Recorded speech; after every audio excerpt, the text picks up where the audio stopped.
জানো, একটা জিনিস আমি আজকাল খুব লক্ষ্য করি।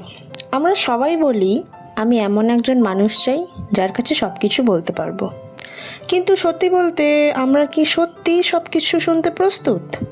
ধরো কেউ যদি সত্যিই বলে আজ আমার খুব খারাপ লাগছে, অথবা আমি খুব ইনসিকিউর ফিল করছি, বা তোমার একটা কথায় আমি কষ্ট পেয়েছি, আমরা অনেক সময় সেটা বোঝার চেষ্টা না করে কি বলি ওকে, যে তুমি খুব over thinking, too much, plus dramatic. মজার না? আমরা অনেস্টি চাই কিন্তু অনেস্ট কথাগুলো শুনতে চাই না। আমরা লয়্যালটি চাই কিন্তু কনসিস্টেন্সি দিতে গিয়ে ক্লান্ত হয়ে যাই।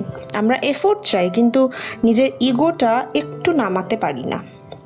আমার মনে হয় এখনকার বেশিরভাগ সম্পর্ক ভালোবাসার অভাবে শেষ হয় না, শেষ হয় কারণ দুজন মানুষই ভাবতে থাকে আগে ও বুঝুক, আগে ও ফোন করুক, আগে ও সরি বলুক।